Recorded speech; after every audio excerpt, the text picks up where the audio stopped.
Hello, my name is Oiza. Welcome to Cable Plus Property.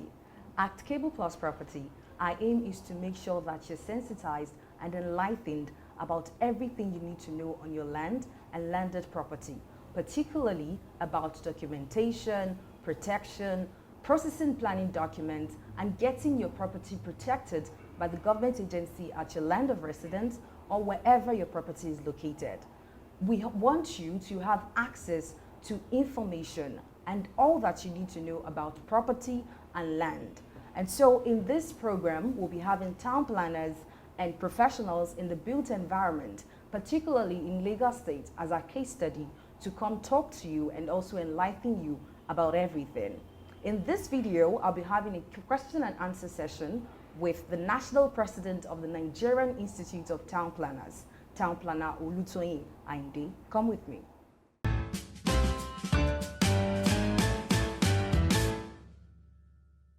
Today we're here to celebrate our father, a renowned professional in the field of town planning, a fellow of the Nigerian Institute of Town Planners, former commissioner in the Lagos State Ministry of Physical Planning and Urban Development, and the current national president of the Nigerian Institute of Town Planners, in person of Town Planner Olutoyin Adedamola Ayinde, for his immense contribution to the field of planning and to acquire from his wealth of knowledge through this medium by educating the public on some mind-boggling issues on planning as it relates to the advantages of having a planning permit before construction, of which most developers detest.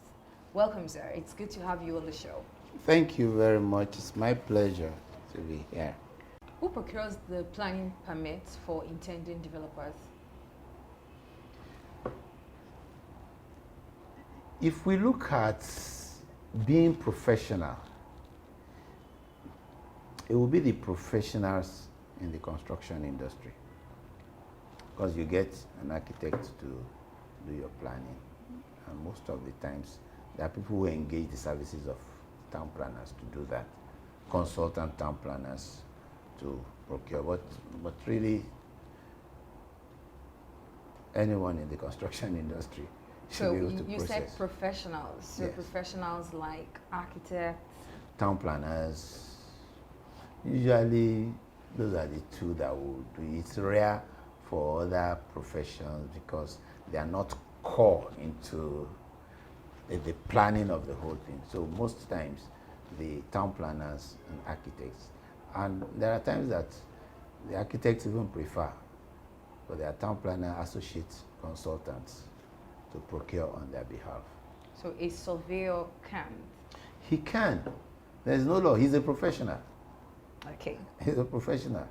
But what I'm saying is that if you rate it on the scale of 10, I'm not sure you will get 3 surveyors who procure plans on behalf of clients. It lies more between town planners and architects, sometimes engineers.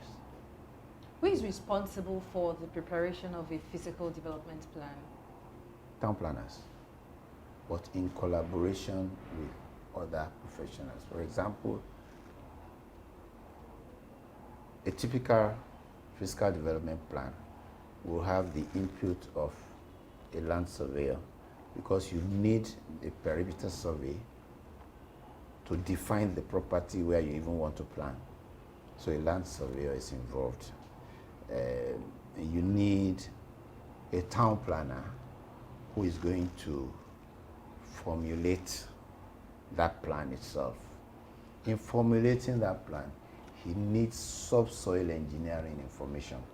So a civil engineer will be involved, or geotechnical engineer.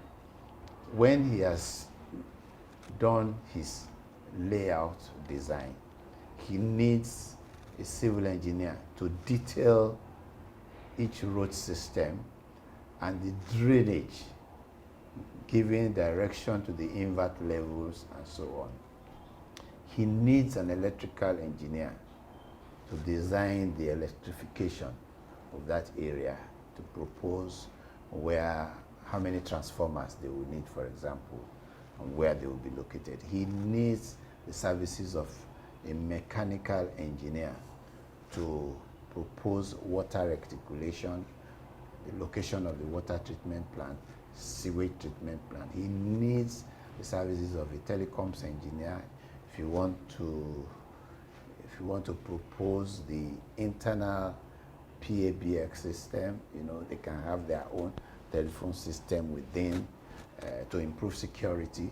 You know, all of those are involved. If it's a development plan that requires public housing to be sold, he needs architects to do the design. And of course, depending on the height, once it's more than bungalow, structural engineers will come in. Initially, I said civil engineers because civil engineers deal with the roads, but structural engineers deal with the buildings. And then, of course, mechanical and electrical to take care of the fittings inside the building. If those buildings are going to be sold within that space, he needs estate surveyors and valuers. So all these professionals come together to prepare a physical development plan? Absolutely. So what are the benefits of having a physical development plan? The benefit is that it gives you assurance of an orderly development. That's one. It removes stress because you can easily drive around your area. You can easily find a recreational space.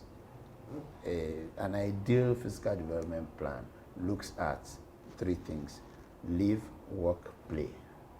So they can't provide the place you work alone or the place you live alone without looking for a place for you to relax. So open spaces that people can relate with themselves. Places that promote community spirit, you know, shopping area and things like that.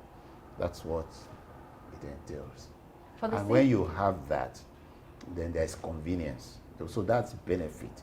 The benefit is that you have convenience. The moment you're not having convenience, then that plan really needs to be checked. Thank you for watching this video. Don't forget to like, share, and subscribe to our YouTube channel at Tpl Property. Also, follow and like our posts on Instagram and Facebook at Tpl Property. So we come away again next time. My name is Oiza, and this is Tpl Property.